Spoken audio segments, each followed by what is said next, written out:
Hey guys, back with another Echoing Thoughts podcast here, episode number 26.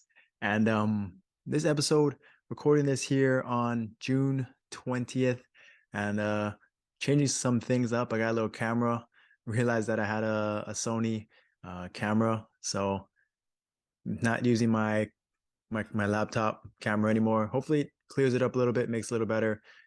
Not really sure about this angle, but again, we'll see how it goes. So trying something new.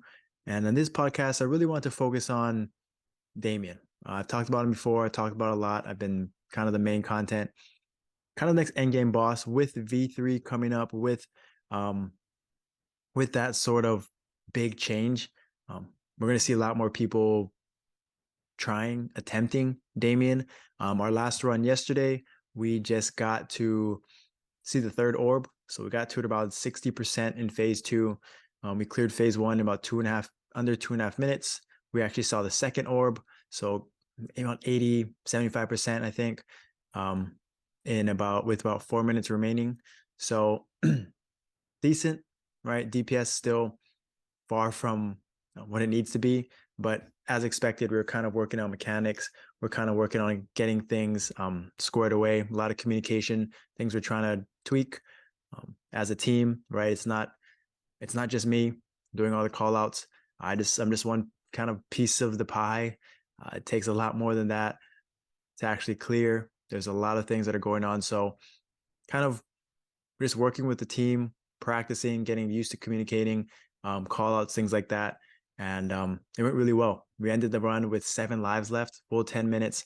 Like I said, we got it to about 60% in phase 2. We actually ran out of buffs with about a minute left. So could have went a little bit more, but in this video, I kind of want to talk about the things that, I take issue with. The kind of the things that are the biggest obstacles, in my opinion. Really the 5 biggest things that I think need to be changed or need to be addressed in order for it to be clearable, right? Asia's not very close. We're not very close. With the current gear, no one's even really trying because they know it's not really achievable. And I'm gonna be honest with you, but out of the things that I was thinking about, damage isn't really, it's kind of one of the lower priorities in my opinion that makes it really, really challenging, makes this boss really, really challenging. So I'm kind of just gonna go into it, starting with 5 things that I hope that needs to be changed, right? And based on what we see right now, it's a real copy and paste boss from Korean Maple Story first to our game. And like we know, there's a lot of differences. Now the HP pools are a little bit different.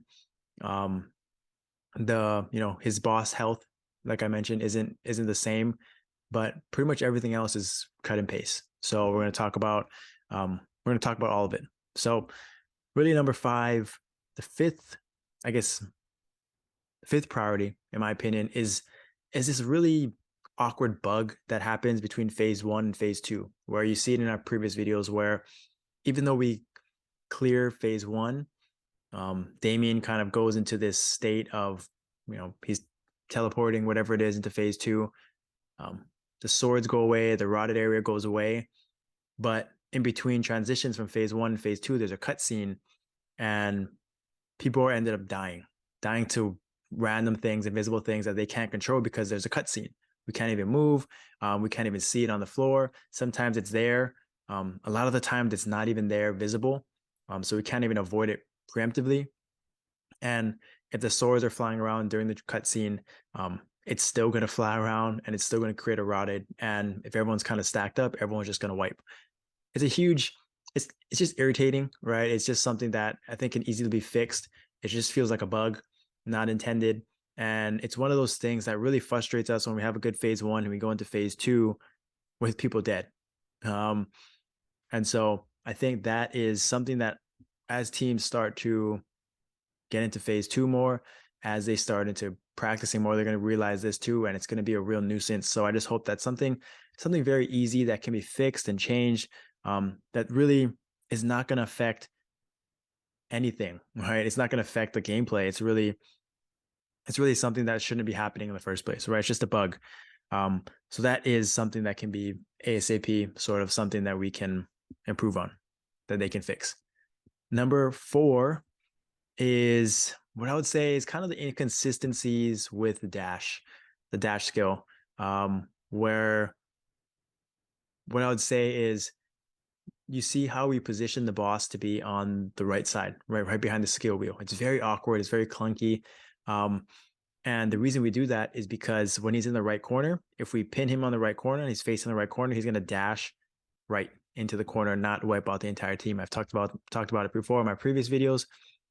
This is something that we noticed that KMSM does. We were just, and so we replicated it as well, right? Because that dash does 190k damage, literally across half the map. It's going to wipe everybody who doesn't have an iFrame, because most of us don't have 190k HP, right? So it just feels like what we've learned is even when you do things perfectly right, if aggro switches, even though they're both in the corner, it may dash to the middle. If your stun timing is weird, it may come out of a dash and dash middle. If you move slightly out of the corner, right? He's still facing right and you move slightly out of the corner, he may dash middle. There's a lot of things that we encountered just through experience that really makes it just such little room for error when it comes to dashes, right? And the reason why the dash is sort of that big skill is because it's really the only one, there's no icon or way to predict when it's coming, right? We know the skill rotation, but there's no animation that's, all he does is lift his sword and he immediately dashes, right? There's no like delayed animation before and he's going to delay and then dash right after. There's none of that like how in phase 1. So it's pretty much impossible for us, one, to see that and anticipate it and predict it, but two, it's just if he's facing one way and he all of a sudden dashes the other, it's kind of there's no way to avoid it. So it just feels like now this one is I don't know how they're going to change it, right? I don't expect them to, but just something that it's one of those things that feels very like not the goal of the boss, right? It just doesn't feel right. It doesn't feel like a mechanic that they intended, and it just kind of is the way it is. Because if you dash him, because the reason we do it on the right side versus the left side, not behind the skill wheel, is because if we pin him left, and he's facing left, he's more often than not going to dash right, just randomly. Like it doesn't happen where he consistently dashes left. We find there's more consistency when we pin him right, he's going to dash right, and there's still inconsistencies. So that's just something that we take issue with it. It's frustrating. It's a mechanic. Another thing that we have to kind of pay attention to on top of all the other things that just comes with Damien.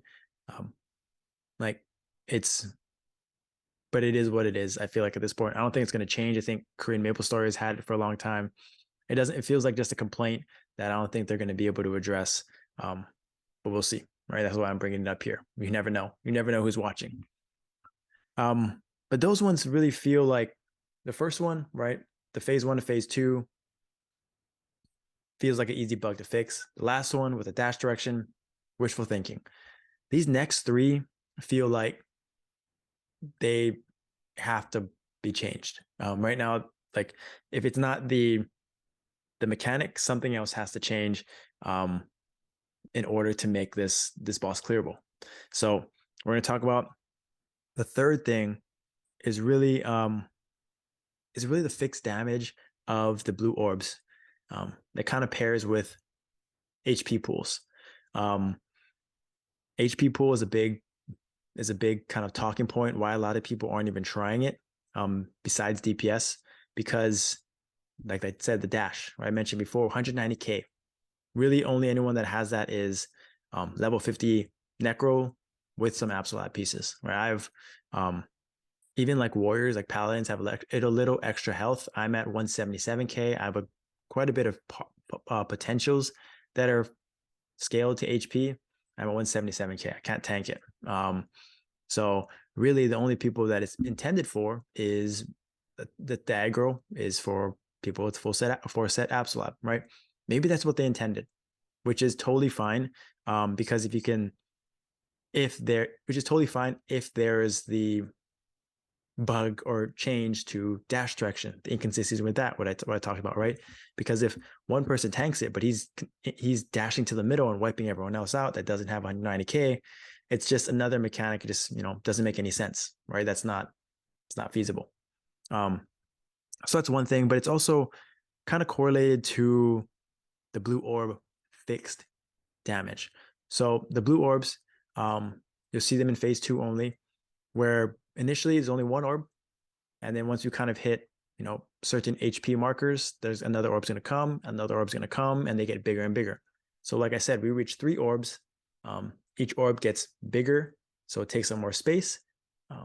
It does, you do your damage is reduced when you're being covered by the orb, any orb, but you're also taking tick damage. So with one orb out there, it's only going to do 10k, manageable.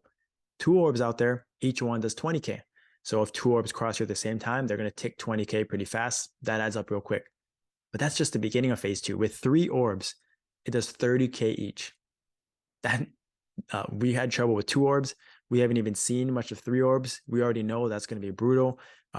People aren't going to be able to survive it, especially if you're on the black altar, where you're trying to remove branding, fill the gauge of branding, and the orbs are just crossing you because, well, they're following you, right? That's something we're going to run into. And then when you get to the last part of phase 2, it's going to go into like a sort of exhausted state where the orbs get bigger and they do 50k each tick. 50k. So if 3 orbs cross you, 150k just like that. That's just absurd. That is just copy and paste from Korean MapleStory Mobile. That is just, it doesn't work like that. Unless they give us, again, they change our HP pools, then it's another story. But right now, all they did was copy and paste those numbers from the Korean version, and those guys have way more. They have triple, 3 to 5 times as much HP as us, right? They're tanking everything. They're tanking dashes, they're tanking rotted area, they're tanking dives. It's a different game. They have a lot more room for error. We, on the other hand, 50k, like we can do everything right, and it's still not going to matter.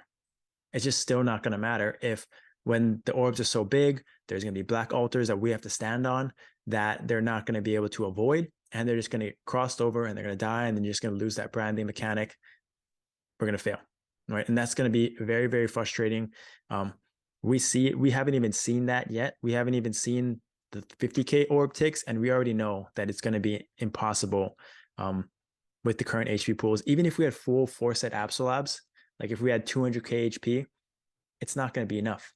It's just not going to be enough. If our whole team was full Absolab, like 350k ticks is just like, that's all going to be in a split second too, right? Your power elixirs is just not going to keep up with that, no matter how hard you try. So I think that one has to be fixed. That one has to be changed. They either have to reduce the damage that those do. They have to maybe allow us to have it affected by HP decreasing skills, maybe like Benediction or Shell, or other, maybe like Divine Shield for Paladins. It has to be something to reduce that damage, possibly. Because right now, it's like, it reminds me of Hard Magnus, the orbs in Hard Magnus, where they're set 30k, 90k, whatever it is, 60k, no matter what. That's what it is.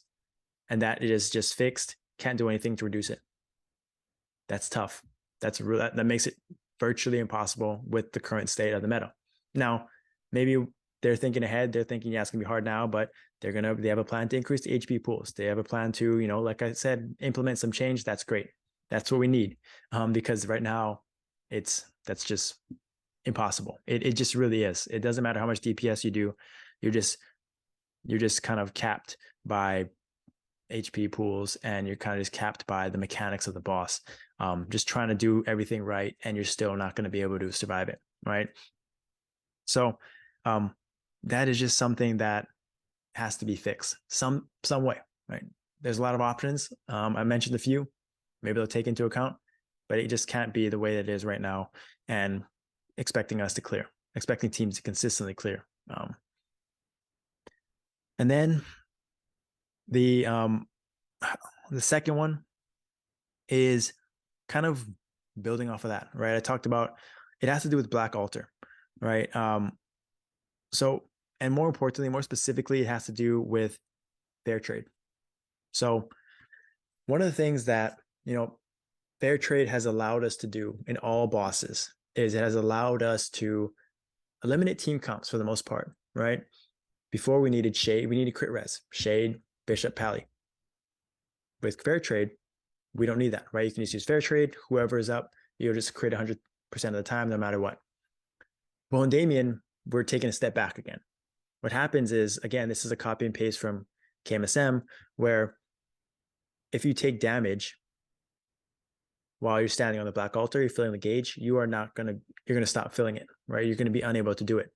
And what we learned is that fair trade, the ticks damage from fair trade, changes that, right? It stops the gauge from filling.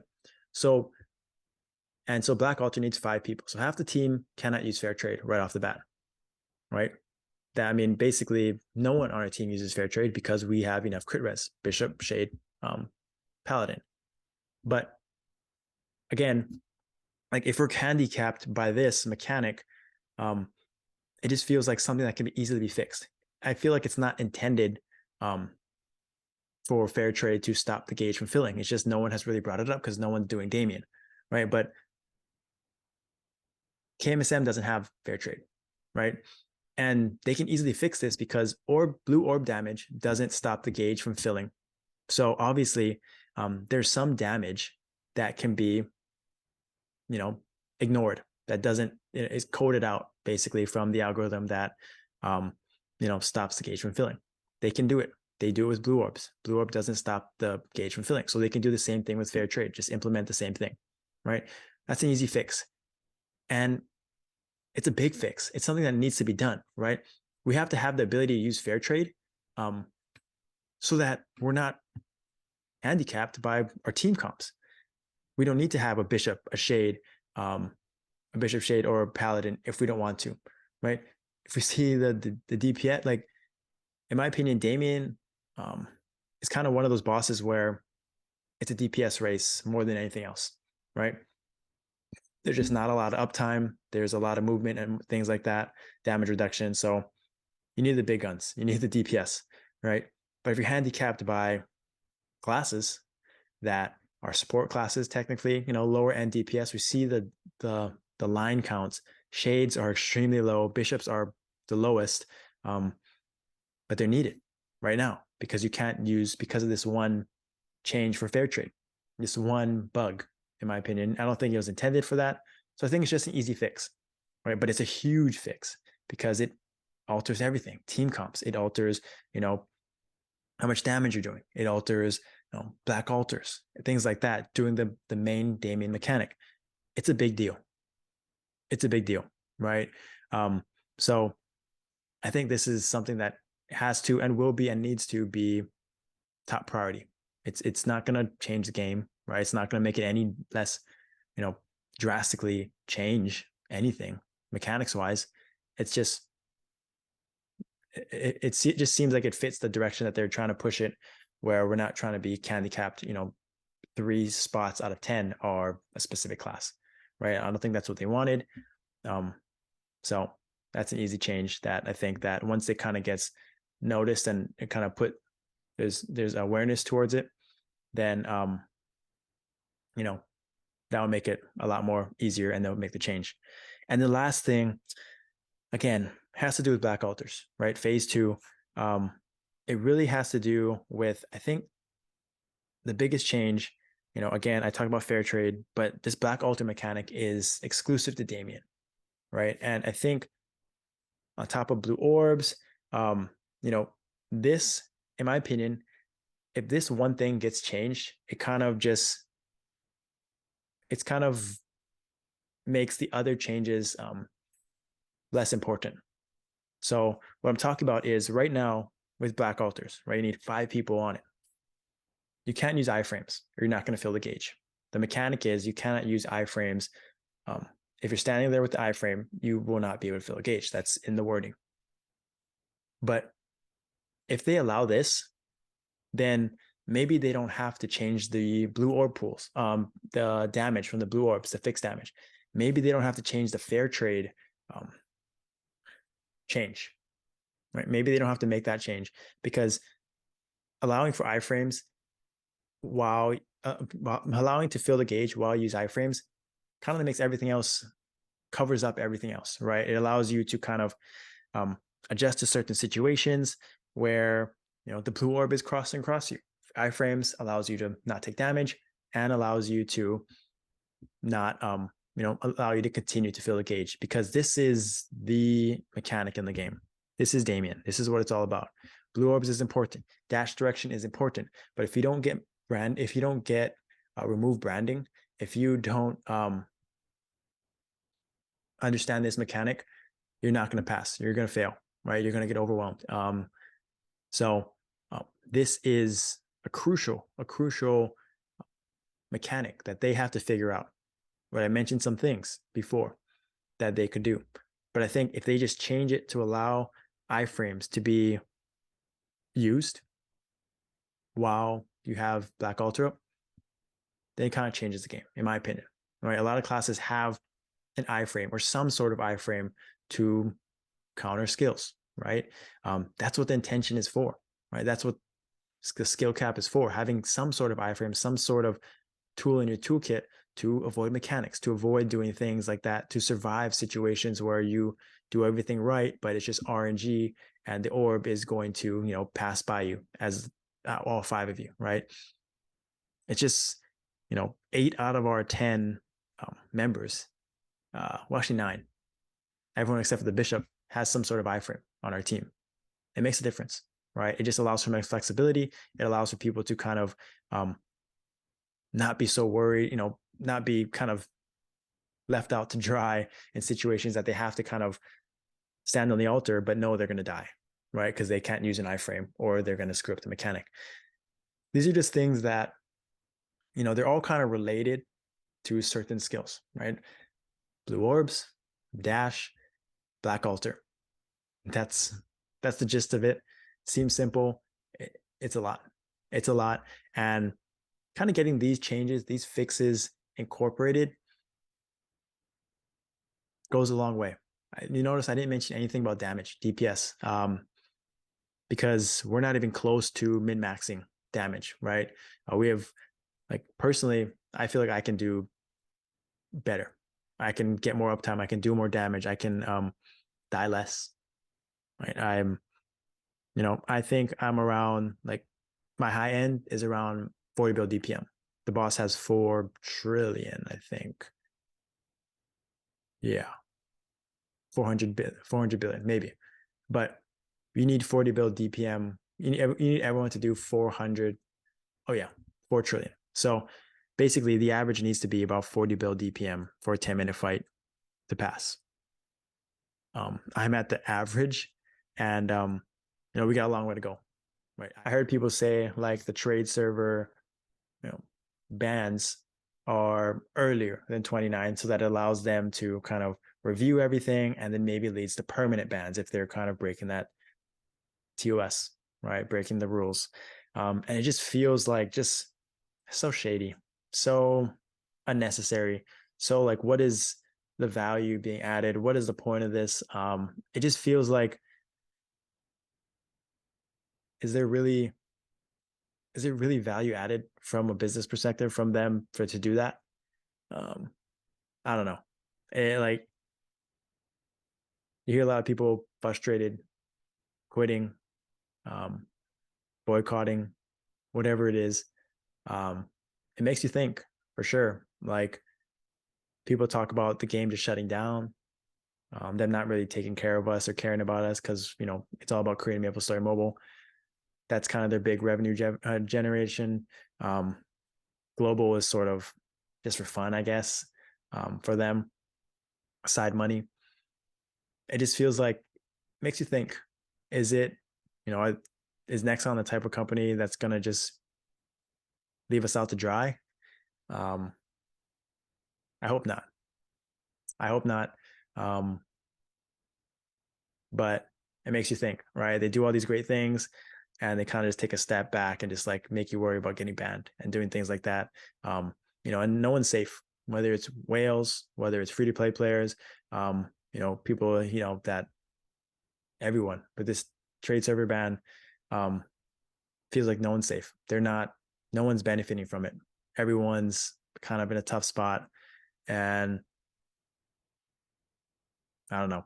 It's kind of sad to see, really, just so much negativity. And I'm usually one that's kind of like give them the benefit of the doubt, try to see the positive in it. I just can't see what the point of it was, to be honest, what the value was. And so I really just hope that there's some sort of explanation. Probably not, right? They don't owe us anything, but yeah, that's all I can say. But positive note, we got Damien tomorrow. Try to put out Damien video. Maybe just kind of helping. I know teams are starting to do phase 1 and phase 2. Just getting excited and getting reps in before V3 comes out. Hopefully I'll put out something that's helpful. Damien, maybe get a little bit better Lotus runs to post. But next week, I'm excited. Before V3, kind of the last pre V3 class tier rankings. Kind of going to take a lot of things into account. The line, the world record numbers for Guild Dungeon, Mulong, Covert, Arc, Lotus, everything, right? Based on cap, based on lines, based on, survivability, everything. Excited to do that, kind of get into it. So stay tuned for that one. That's going to be a great one. And then hopefully next week, the week after that, going into July, is V3. Adele. Let's get it. Excited. Thank you for listening. Thank you for watching. Let me know if there's anything I can do better about this setup. Still kind of tinker with it. I don't know if maybe it's a little bit too high. I actually kind of like it, because before I was like looking down at my laptop and I'd always get like kind of pain in my neck, tightness in my neck. So maybe I'm kind of looking up a little bit and it feels a little bit better, feels nicer. So let me know in the comments if you have any tips about, camera angles or whatever it is. Maybe the audio is bad, trying to sync it together. So any tips? I'm just trying to learn, get better, make it better quality for you guys. But thank you again for listening, watching. Don't forget to subscribe, comment below, anything, your thoughts on the ToS, the trade server ban, Damien. Let's chat. Thanks for listening. Thanks for watching. I'll see you guys next time.